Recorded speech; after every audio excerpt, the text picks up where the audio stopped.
Have you ever wondered what happens when our loved ones grow older and the roles we once played for them begin to reverse? As we age, we face unexpected challenges, both physical and emotional, that can make us question what the future holds. This is the poignant journey of Grandpa Juan, an 80-year-old man who navigates his golden years with a sense of independence, dignity, and a heart full of wisdom. In this video, you'll discover how Grandpa Juan's search for comfort and belonging leads him to some heartbreaking realizations about family, aging, and the complexities of growing older. His emotional struggles reveal an important truth about how the elderly are treated, often unknowingly pushed aside as burdens, despite all they've given. But there's more. Juan's story takes a remarkable turn, as he finds an unexpected solution to his loneliness and financial struggles. By the end of this video, you'll learn the profound lesson that even in old age, we have the power to shape our destiny. This isn't just a tale of aging. It's about resilience, love, and the surprising ways we can overcome the challenges of later life. Stay tuned to the end for a heartwarming twist that might just change the way you see the elderly in your own life. If you are not subscribed, I recommend subscribing and activating the notification bell so you don't miss any videos. Your support means a lot to me, and if you enjoyed this video, you can help me continue spreading the valuable lessons by liking and sharing it.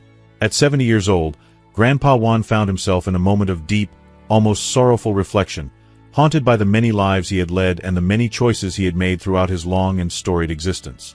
In his search for peace, he had tried living with his children, trusting that their care would offer him the comfort and security he so desperately craved. He had hired a caregiver, believing that professional help might be the answer to his loneliness and declining health. He even tried residing in a nursing home, hoping the structure and support of the facility would bring some semblance of purpose to his twilight years. Yet, despite these attempts, each experience left him feeling incomplete, disillusioned, and aching for something more profound, something that truly nourished his soul in the way he had longed for. There was an unspoken emptiness in his heart, a yearning for a life that wasn't just about survival, but about truly living, about finding joy and meaning in the days that remained to him. It was only after countless nights spent in contemplation, through the quiet passage of time and a twist of fate, that Grandpa Juan stumbled upon a living arrangement that finally spoke to his soul. It wasn't perfect, but it offered him the rare balance of comfort and autonomy he had so desperately craved. It was a space where he could breathe freely, where he didn't have to sacrifice his independence, yet still feel a sense of security. It wasn't the solution he had expected, but it was the one that healed him. Slowly and steadily, like the whisper of wind through the trees, gently but powerfully guiding him toward a new chapter in his life. It was in this newfound peace that Grandpa Juan embraced his golden years, his spirit finally at ease as he walked forward into the unknown, where he still resides, living with a sense of calm and fulfillment he had never known before. But the journey to this place of peace had not come easily. It was marked by a painful, heartbreaking realization of how fragile life could be. I turned 70 this year, and I look back on the years leading up to my 75th birthday with both fear and gratitude. You see, there was a time when my health took a drastic turn for the worse, and I found myself facing death more closely than I ever thought I would. Those were the years when I was fortunate enough to still have my beloved wife by my side. In those moments, I felt invincible, shielded from the harshness of life by our unbreakable bond. There was an unspoken promise between us, a promise to always care for each other, no matter the circumstances. When we went to the hospital together, we would laugh, make jokes, and find solace in each other's company, even when the pain was unbearable. Those were the moments when I knew, without a doubt, that I was never alone. But after she passed away, the world as I knew it fell apart. The warmth of her presence faded, and I was left to face the cold reality of my declining health alone. The hospital visits that once felt like shared experiences became solitary and overwhelming, each trip a battle I had to fight on my own. What once was a routine became a suffocating burden, one that weighed heavily on my spirit. My body grew weaker with each passing day, and I would drag myself to the hospital, struggling to make it through the long hours, the cold, sterile air a constant reminder of my frailty. After each visit, I would return home, my energy depleted, feeling as though I was slowly fading into nothingness, a mere shadow of the man I once was. Though I have a son and a daughter whom I love dearly, they, too, were caught in the whirlwind of their own lives, busy with their own families, their worries, their futures. And yet, out of a deep, enduring love for them, I couldn't bring myself to ask for their help. I feared becoming a burden, fearing that my frailty would only add to their stress. So I suffered in silence, pushing them away in my desire to protect them from the heavy weight of caring for me. In my heart, I believed that this was the right thing to do, that this was what love demanded.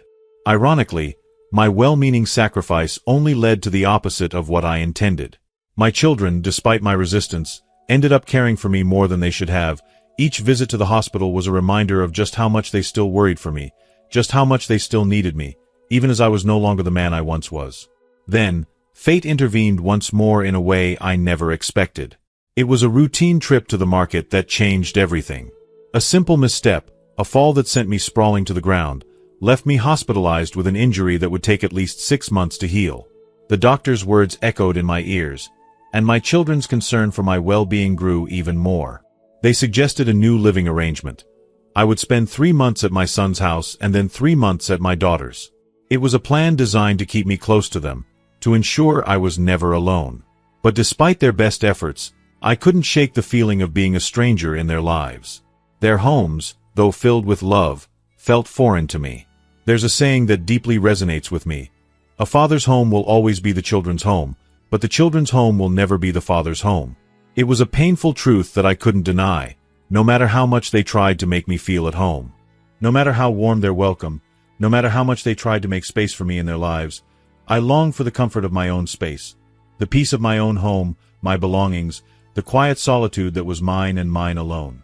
I realized then, with heartbreaking clarity, that there is no place quite like home, and that my golden years would not be truly golden until I embraced a living arrangement that allowed me to reclaim that sense of belonging, that comfort, that peace. And so, after much searching, after much soul-searching, I found my way back to myself. It was not the life I expected, but it was the one that allowed me to live with purpose once more. In this new chapter of his life, Grandpa Juan has discovered a refuge, a sanctuary that offers not just a roof over his head, but a profound sense of autonomy that nourishes his soul. This place is more than just 4 walls and a roof. It is a rebirth of his spirit, a powerful reminder that even in the twilight years, one can carve out a life brimming with freedom, joy, and connection. For him, it represents a renewed hope, a place where his dignity can bloom once more, untouched by the judgments and assumptions that age so often brings. Here, he is free to live on his terms, a precious treasure that no amount of material comfort could ever replace. Yet, this sense of independence has not come without its trials.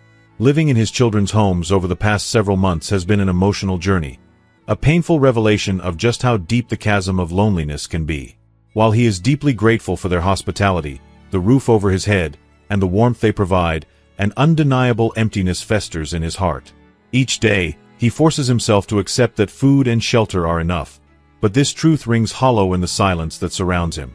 The houses may be pristine and well-kept, but they are not his. They cannot replace the home he built, the life he once cherished, and the feeling of being truly seen. The absence of warmth, of true connection, cuts deeper than any physical discomfort. If you are still watching this video and find these lessons useful, please comment 1 below to let me know that you are still here with me. Every meal is a painful reminder of his isolation, as he eats alone in his room while his children, gathered together in laughter, seem to exist in a world that is slipping further away from him. There is a bitter taste that lingers long after the food is gone, a sense that he is fading into the background of their lives, a mere spectator to the vibrant lives they lead. Their casual suggestions that he prepare his meals, as though he were just another member of the household, seem to him less like care and more like neglect. The bitterness in those moments is sharp, for it is not merely the physical act of eating alone that stings, but the deep, searing feeling that he is no longer a part of their shared world. To them, he is a relic, a figure from the past that no longer fits into the bright, fast-paced future they are rushing toward. And so, the emotional distance grows. His awkward attempts to bridge the gap during their conversations only intensify his sense of alienation. He knows his words often sound out of place, his thoughts fragmented. He is acutely aware of the generational divide, the weight of time pressing heavily on his every word. He longs for the days when life was simpler, when laughter and understanding were effortless.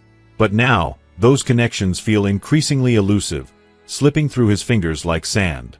As his children continue to grow further away, his heart aches with the realization that no matter how hard he tries, he cannot seem to bridge the gap between himself and the family he once knew so well.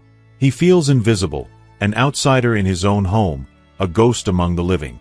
After 6 long, soul-searching months spent in their homes, Grandpa Juan felt an overwhelming urge to return to his own space, the one place that still holds the echoes of his past, the cherished memories that define his life. His home, though small and humble, is a testament to his strength and resilience, a place where his autonomy and independence were once alive and well. But that deep yearning for the past has been cruelly tempered by the harsh realities of his body's decline. A recent leg injury has left him in almost constant pain, reminding him of every step of the fragility of his body and the limitations it now imposes on him. His mobility, once taken for granted, is now a distant memory, replaced by the constant ache of his muscles and joints. Living alone is not for the faint of heart. It brings with it a cascade of challenges that he could never have imagined in his younger years. Grocery shopping, once a simple task, has now become a monumental effort that leaves him physically drained and emotionally defeated. Every trip to the market is a reminder of his vulnerability, of the painful truth that his body is no longer able to carry out even the most basic tasks without great effort. By the time he drags himself back home, his legs are screaming in protest, his body drenched in sweat, a bitter reminder of his limitations. This is not the life he had envisioned for his golden years. The stark reality has forced him to make a painful decision: hiring a caregiver. The emotional weight of this choice is immense, for it means relying on someone else to do what he once could so easily manage himself. It is a decision that weighs heavily on his already fragile finances, a constant reminder that aging comes at a steep price. Paying the caregiver's monthly salary of €800 feels like swallowing a bitter pill, especially when his pension barely covers the essentials, and the guilt of relying on his children for support only adds to his inner turmoil. His children, who are already stretched thin with their own lives, contribute a meager €110 each month to help cover the cost, a reality that fills him with shame and sorrow. As he struggles to balance his pride and his reality, Grandpa Juan has learned to accept that his once abundant life is now reduced to surviving. Nutritious, well-balanced meals, once a part of his daily routine, now feel like an unattainable luxury. He has come to accept that being full is enough, that there is no room for extravagance when survival is the only concern. But the truth of this frugality stings, for it serves as a constant reminder of how far removed he has become from the comforts he once knew. The life he now leads is one of limitation, not choice, and the stark contrast to the life he once envisioned for himself is enough to break his spirit. Families who have the means to hire caregivers often create warm, welcoming spaces filled with nourishing meals that go beyond simply feeding the body. They soothe the soul.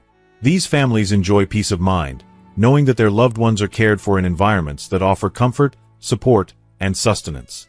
Unfortunately, for me, this is a luxury I cannot afford. Every caregiver I've welcomed into my home has left within days, unable to adapt to what they consider to be an inadequate supply of food.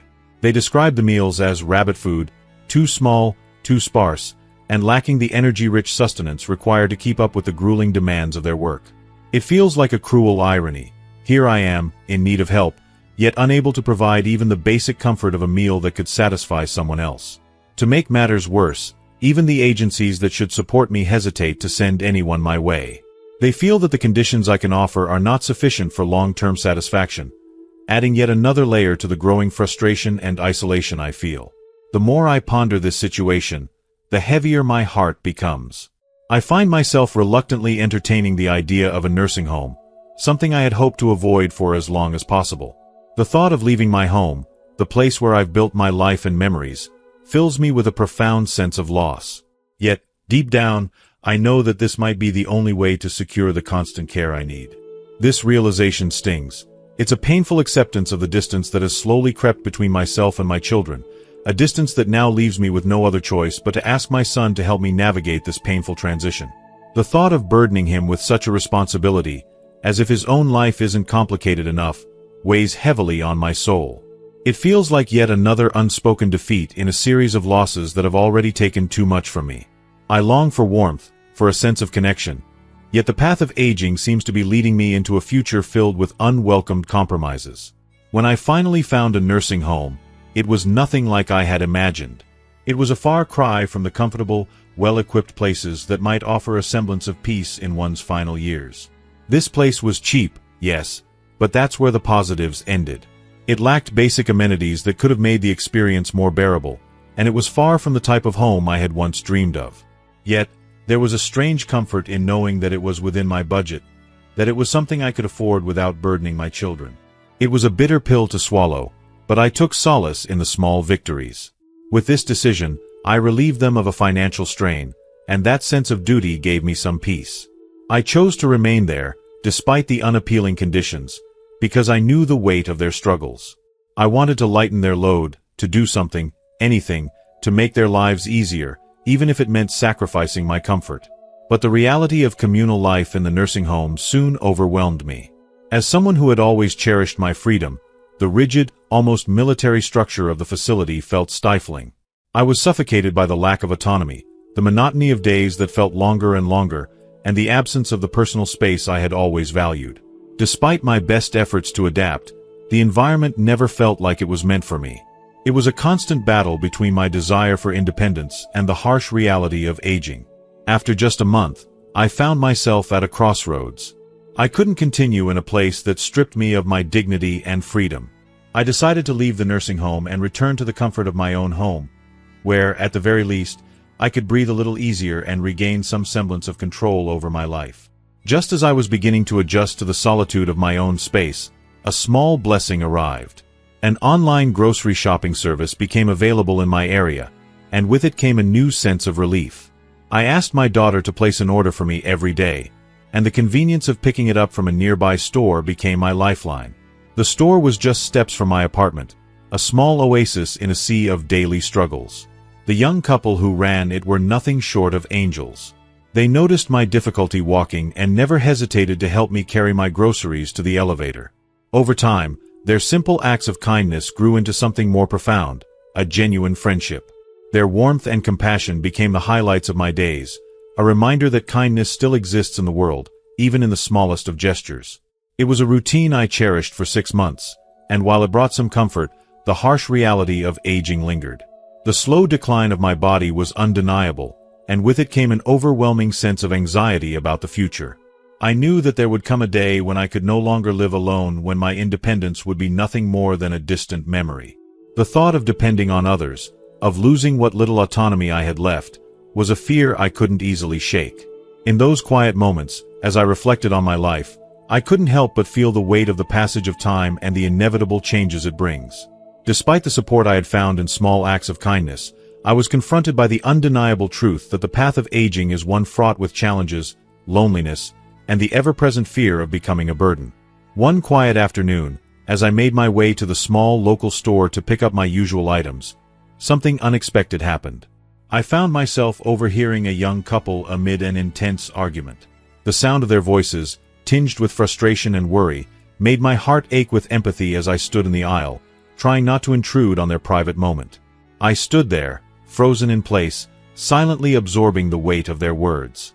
The air around them felt thick with the tension of financial struggles and unspoken fears, and I couldn't help but feel a deep connection to their plight, as if their struggle mirrored my own unspoken anxieties. The wife, her voice quivering with emotion, was passionately defending her decision to take over €100 from their limited family expenses to buy durian, a rare and exotic fruit, for their young child. Her words were not just about the fruit.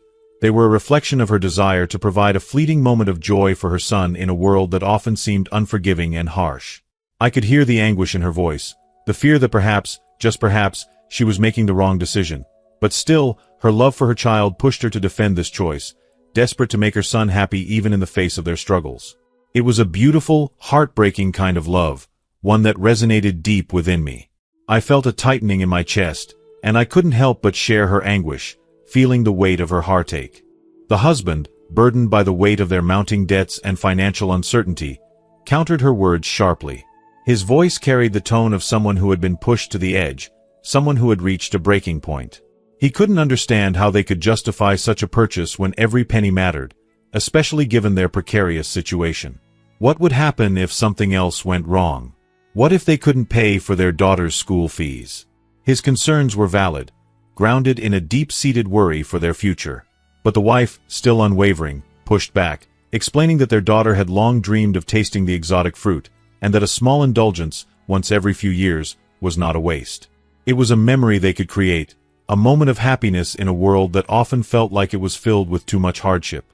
The conversation felt like a tug-of-war between two hearts, one that wanted to hold on to a fragile sense of joy, and one that was desperately trying to preserve their future. As I stood there, An overwhelming sense of empathy washed over me. It was as if I could feel the weight of their worries pressing against my own chest. Their argument wasn't just about money. It was about survival, about keeping hope alive, about finding a balance between the harsh realities of life and the small joys that make it worth living. It was a painful reminder of how fragile happiness can be, and how often we are forced to choose between our desires and our needs. I could hear echoes of my own worries in their voices, and it struck me just how universal their struggle was. It wasn't just about them, it was about all of us, trying to navigate the delicate dance between ambition and contentment, between survival and self-care. If you are still watching this video and find these lessons useful, please comment 2 below to let me know that you are still here with me. Then, in that moment of shared vulnerability, something shifted within me. It was as if a spark of light flickered in my mind, illuminating a path that had been hidden in the shadows of uncertainty. I knew what I had to do. I couldn't stand by and let them continue to bear the weight of their worries alone. I knew I had to act, and the idea that formed in my mind felt so right, so clear, that I felt a surge of warmth in my chest. It was a solution that would help them and give me a sense of peace I hadn't felt in years.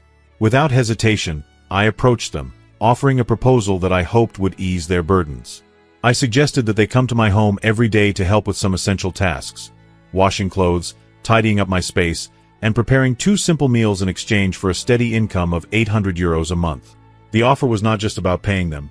It was about creating a partnership, a sense of security that could help them breathe easier in a world that had been making every step feel like a struggle. I wasn't just offering them money. I was offering them an opportunity, a chance to alleviate some of the stress that had been weighing them down for so long. When I made the offer, I could see the hesitation in their eyes. There was disbelief, uncertainty, and a touch of pride. They were clearly reluctant to accept help from someone they saw as a friend. It was deeply moving to see how hard it was for them to take what I was offering. Their reluctance came not from a lack of gratitude, but from a sense of pride and dignity that made it hard for them to accept something they hadn't asked for. I could see the internal struggle in their eyes, and it struck me how much they had been carrying on their shoulders, how much they had been trying to protect, not just their family's future, but also their pride. It took time, but after gently reassuring them and emphasizing that I wanted to help, they agreed. The shift in their demeanor was almost palpable. The doubt in their eyes slowly gave way to something else, a flicker of hope, of possibility. That decision, that moment, was transformative. For me, it wasn't just about saving money by avoiding the high costs of hiring a caregiver or moving into a nursing home. It was about finding a way to connect with people, to offer help in a meaningful, authentic way. It was about discovering that, even in the latter years of my life, there was still room for kindness, for relationships that didn't depend on money but on mutual care and respect. For the young couple, it was a chance for stability, for a steady income that would allow them to feel less burdened by the constant worries of how to make ends meet. And for both of us, it was an opportunity to create a bond, a friendship that would grow deeper with time. In the years that followed, the couple became an integral part of my life. What started as a simple arrangement blossomed into something far more significant, something that transcended the confines of employer and employee. They were no longer just helpers. They were friends, companions in my golden years. Their care for me went beyond what was expected. Their presence in my home brought an energy and warmth that had been missing for so long. Living alone had often left me feeling isolated, but now, every day was filled with their laughter, their kindness, and their unwavering dedication. The simple tasks they did for me, washing clothes, tidying up, preparing meals, became a shared ritual, a daily reminder that we were all in this life together, that even in old age, companionship could thrive. And when I surprised them with a bonus of €3,600, a gesture of gratitude for their dedication, their reaction was one I will never forget. Their eyes widened with disbelief. Their faces broke into expressions of pure joy and gratitude. The magnitude of what I had offered them was not lost on them. They told me that the money would transform their lives, giving them a sense of security they had never known before. Their heartfelt words left an indelible mark on my soul. It was then that they shared with me their own dreams, that if they ever had the chance, they would care for other elderly people with the same love and commitment they had shown me. It was a promise of reciprocity, a cycle of kindness and care that would continue to spread, long after I was gone. In that moment, everything felt right. The bond we had formed wasn't just about a transaction. It was about a deep, human connection that transcended money, a connection that could never be measured by currency. I had helped them, yes, but they had also given me so much more. They had given me companionship, hope, and a sense of purpose that made my later years feel like a beautiful, fulfilling journey. And in return, they had been given not just financial stability but the gift of knowing that their lives had meaning, that their kindness, their dedication, had made a difference in someone else's life. As I look back on this journey, I am filled with gratitude. It's a reminder that even in our most vulnerable moments, there are opportunities to build bridges, to connect, and to make a difference in someone's life. The young couple who came into my life as strangers are now part of my family. And through this beautiful arrangement, we have created something that has filled both of our lives with joy, warmth, and a sense of fulfillment. Part 2. The Story of Don Jose. In this deeply emotional chapter, we are invited into the life of Don Jose, an 80-year-old man whose existence in his twilight years is marred by sorrow, struggles, and the agonizing loss of his autonomy. As he faces the relentless passage of time, the weight of his circumstances presses down on him every day. Yet he navigates his pain with quiet dignity and an inner strength that belies the crushing challenges he endures. His journey is not just a tale of personal loss, but a reflection of the universal fear that so many elderly people share. The fear of losing independence, of becoming invisible, of being cast aside in a world that no longer seems to care for them. For Don Jose, every day is a battle to hold on to what little dignity remains, to preserve his sense of self in the face of an unrelenting reality that threatens to take it all away. The thought of growing old is a deeply emotional one, but for Don Jose, it's tinged with overwhelming terror. To many, old age represents a time of rest, of reflection, of finally reaping the rewards of a long life. But for him, it has become something far more chilling, a reminder of his increasing vulnerability and dependence on others. The very essence of his existence, the things that defined him as a man, a provider, a protector, a father, is slipping away, leaving him in a constant state of mourning for the person he once was. The loss of independence is a cruel thief, stripping him not only of his physical abilities but of the core of his identity. The burden of his financial difficulties only deepens the emotional toll, as he realizes with devastating clarity that his dreams of a peaceful, secure retirement have been shattered beyond repair. "Let me tell you my story," Don Jose begins, his voice quivering with the weight of the years. "I am Don Jose, and this year I turn 80. 3 years ago, I lost the love of my life, my wife. The grief from her passing was a blow that left me breathless, and since then, the world has felt much colder and emptier. She had been my everything, my companion, my confidant, my strength. She was the one person who truly understood me, and who shared in all the struggles and joys of life.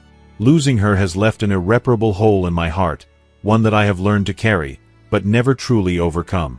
Since her death, I've been walking through this world alone, and it has been an unbearably lonely road." Don Jose pauses, his mind filled with the haunting memories of his wife's final days. "I have one daughter, a beautiful woman, whom I love deeply. She is my only family, and my heart aches for her every day. But her life has not been easy, and it breaks my soul to watch her carry burdens that no person should ever have to bear. Her husband, the man I thought would be her life partner, has turned out to be a cruel and unreliable shadow, whose presence in our home only brings pain.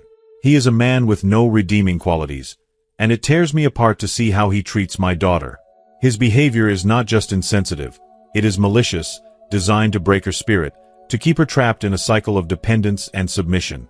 She cannot escape, not because she doesn't want to, but because she is bound by the chains of his cruelty. Every time she tries to break free, he silences her with his abuse, knowing full well that there is no one to stop him. No man, no protector, to defend her. The anger in Don Jose's voice is palpable as he continues. "I see my daughter, now in her late 50s, caught in this toxic, unending cycle. She has never known a day where she could simply exist for herself, where her needs were put first, where her happiness was valued. She has spent her entire life giving to others, her husband and her son, and yet she receives nothing in return. Her heart, once full of hope and dreams, has been slowly crushed by the weight of her obligations, her selflessness, and the suffocating love of a man who has no regard for her well-being. I wish with all my heart that I could be the one to protect her, to help her escape from the man who has stolen her joy. But I am powerless. What can an old man, with hands that tremble and a body that no longer responds as it should, do to fight against such darkness? The pain in Don Jose's words is almost unbearable, yet his love for his daughter is undeniable, burning brighter than any hardship he has faced. He sighs deeply, then continues, "My grandson, the boy I watched grow up, is now a man in his 20s. But he is as powerless as I am to stop the madness in our home. The violence, the fear, the constant tension, it has stifled his ability to act, to defend his mother. I have seen him grow up in a home where love should have flourished, but instead, fear has poisoned everything. The years of watching his father mistreat his mother have left him paralyzed, unable to take the steps necessary to help her. And it kills me to know that the man who should have been there to protect her, the one person who might have stood up to his father, is now a young man who knows nothing but silence in the face of injustice. My daughter, who once had dreams, now has nothing but the hollow emptiness of a life unfulfilled, a life trapped in a prison of her own making, a prison built by the man she married." Don Jose's sorrow deepens as he recalls the events that followed the passing of his wife. "When my wife was alive, we were everything to each other. We were each other's strength, our mutual support system. Together, we endured the hardships of life, from financial troubles to health crises. We faced every challenge side by side. But since her death, everything has changed. The weight of this existence, this world without her, is more than I can bear. A year ago, I suffered a stroke that left me paralyzed on the right side of my body. The physical toll of that stroke was brutal, but the emotional toll, well, that has been just as devastating. The realization that I will never be the man I once was, that I will never be able to care for my daughter, to provide for her, to protect her, has crushed me in ways I can't fully describe. If you are still watching this video and find these lessons useful, please comment 3 below to let me know that you are still here with me." His voice cracks, a raw vulnerability seeping through. "The stroke took so much from me. After months of rehabilitation, I came to terms with the fact that I would never regain full mobility. My dreams of living independently, of continuing to care for my family, were shattered. There are days when I feel like a shell of the person I used to be. I cry. Not only for the man I was, but for the life I had envisioned for my daughter, for the family I had dreamed of protecting. But all of that feels so far away now, like a distant memory. I can't help but feel a deep, searing sadness that I have failed my daughter, that I have failed myself." Don Jose's financial despair adds another layer of anguish to his already unbearable situation. "My pension, €250 a month, is a cruel joke. It's not enough to live on, let alone to pay for the kind of care I need. I've saved up about €800, but even that is nothing in the face of the rising costs of healthcare and necessities. How can I possibly survive on so little? How can I afford the care I need in my final years? The thought of being forced to live in a nursing home, of relying on strangers to care for me, is an unbearable reality I cannot accept. And yet, it seems to be the only option I have left. The pain of knowing that I will likely die in a home, far from the people I love, fills me with a crushing sense of hopelessness." As he reflects on his current situation, Don Jose is struck by the isolation that has consumed his life. "When I left the hospital, it was my grandson who came to pick me up. He has been a small light in my life, and I cherish every moment I spend with him. However, my daughter is overwhelmed by the weight of her responsibilities. She can't help me. She's trapped in a cycle of caring for her husband, who demands more from her than she can give. I try not to burden her, but every day, I feel myself becoming more and more dependent on others. I have no choice but to accept help from my grandson, who orders my food online, and brings me the simplest comforts that have become lifelines. I sent him a few euros, but I hate asking for help. Every time he places an order for me, I feel a deep sense of shame, a reminder of everything I have lost. My front door is always open, but I can never truly let go of the sadness that fills my home. I can't help but wonder if my daughter will ever have a life of her own, if she will ever be free from the weight of this family, from the suffocating love that only brings her pain." This chapter is not just about Don Jose. It is a story of profound human suffering, love, and resilience in the face of overwhelming adversity. It is a reminder that aging is not just a process of growing older. It is a journey filled with losses, heartbreaks, and deep emotional scars that no one truly understands until they have lived it. Don Jose's tale is a powerful testament to the courage and the enduring strength of the human spirit, even when faced with insurmountable odds. "My grandson would visit me, but only occasionally. and though I appreciated every moment he spared to help me with small, seemingly simple tasks, emptying the bathroom, assisting me with bathing, or taking out the trash, there was something in the air that I couldn't ignore. It wasn't the words he said, but the silences between them, the unspoken weight that seemed to grow with each passing visit. I tried not to notice, tried to convince myself that it was just the exhaustion of his busy life catching up with him. But the truth was becoming impossible to deny. His visits were fewer, and when he did come, his smile no longer reached his eyes the way it once had. I could sense that something was amiss, a quiet frustration brewing beneath the surface, one that he could no longer keep hidden. Then one day, his words broke through the fragile barrier of denial I had so carefully constructed. He looked at me, his face torn between guilt and something else, something I couldn't quite put my finger on. "Grandma," he said, his voice thick with hesitation, "I barely have any free time anymore. I'm afraid. I'm afraid my girlfriend might leave me if she finds out how much this is costing me, how much I have to do for you." The impact of those words was like a dagger to my chest. It felt as though the air had been sucked from the room, and I couldn't breathe. His honesty, so raw and painful, echoed in the silence that followed. I looked into his eyes, and it broke me to see the sorrow and confusion there. In those moments, I saw the struggle of a young man torn between love and responsibility, between his dreams and the burden he felt he was carrying for me. And though it hurt me more than I could ever put into words, I knew he was right. Deep down, I knew I was asking too much of him. His life was just beginning. He had so many dreams, so many plans. His time should have been filled with laughter, love, and the freedom to explore the world without worrying about the weight of his grandmother's needs. I couldn't, and wouldn't, allow myself to be the thing that kept him from finding his happiness. But as much as I understood, as much as I wanted him to be free, the truth hurt so deeply that I wasn't sure how to bear it. The idea that I was standing in the way of his future, his happiness, was unbearable. My heart ached with a sorrow so profound it seemed to echo through every fiber of my being. The guilt twisted inside me, a heavy knot that I couldn't untie.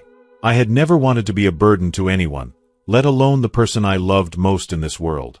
And yet, here I was, doing exactly that.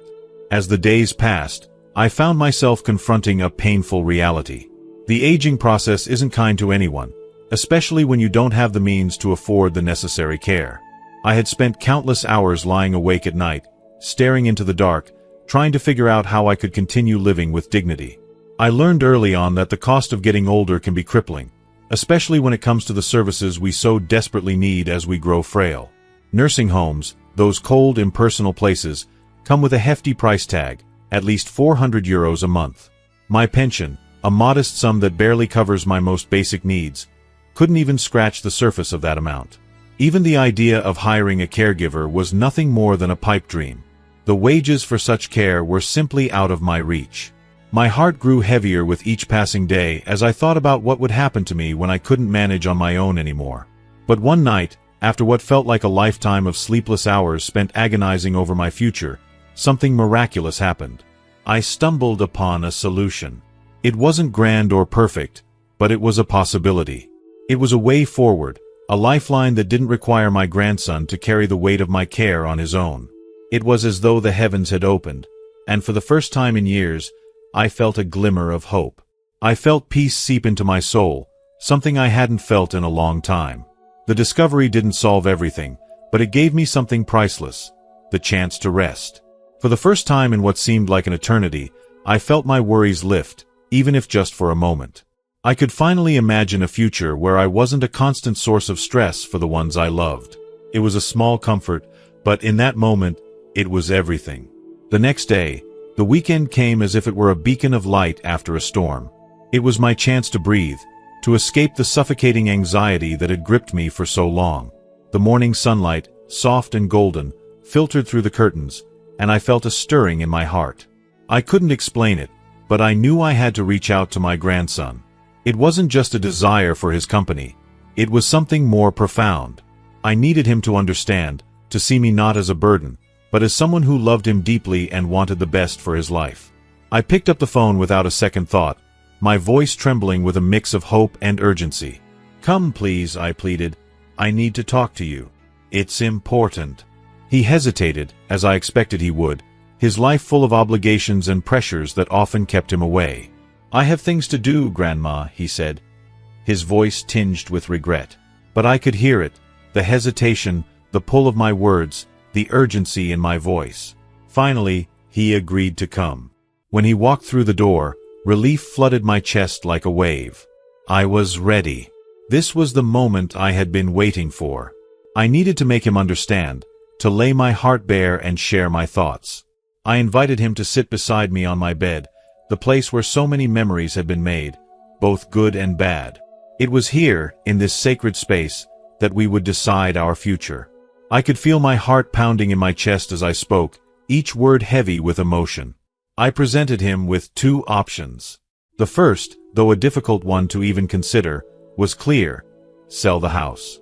The house that had been our home for generations, the place where memories had been made, laughter shared, tears shed. The proceeds from the sale would allow me to enter a nursing home, a place where the warmth of family would be replaced by cold, indifferent strangers. The thought of it was like a knife to my soul. The second option held a sliver of hope. It was simple, but powerful. Transfer ownership of the house to him in exchange for his promise to live with me, to care for me, to be my family as I grew older. It wasn't about him taking on the weight of my care indefinitely. It was about him taking part in a shared life, in a future that was ours, together. I told him about my modest savings, 800 euros, and how I could contribute to the household.